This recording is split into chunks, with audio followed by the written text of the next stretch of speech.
So let's talk about the knife, or technically this is a beveled chisel, and it has an angle to it. It's not a flat top, it has the angle. It has a bevel on one side and it's flat on the other side.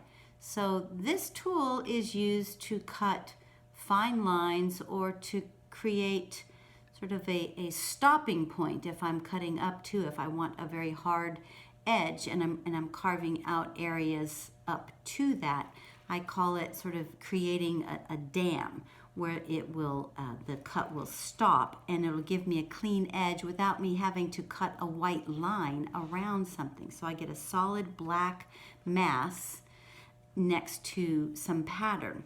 So the way to use the knife is I'm gonna hold it, I'm gonna sort of grip it in my palm and just wrap my fingers around. You shouldn't be holding so tight that you're getting white knuckles. This needs to be easy. It needs to flow.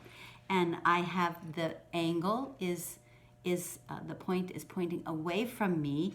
Now, what is important about how you cut or from which side you're working on your image is you want the bevel to be next to the area that you're trying to protect, that you want to be solid black. I usually try to remind people you want bevel to the black, so that beveled edge would be against whatever shape I'm trying to create with pattern next to it. And it's gonna look kind of like this. So these are actually some dragon scales that I'm carving, and the tips of them are dark, but there are white grooves that will come up to them. So when I come in, I actually put the point in. Remember, I'm holding it like I'm gripping, not holding like a pencil. I put my tip in.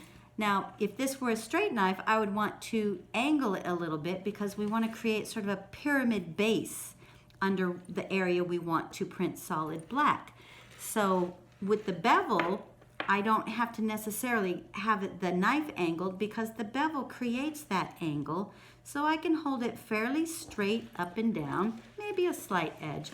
And I'm pulling with this hand that's wrapped around the knife, and I'm just kind of guiding with my other hand so I have a little control, and I'm just cutting into the wood ever so gently.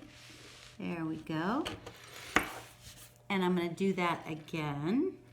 I don't have to cut real deep simply because we don't have to go, all the way through the board to print a relief print.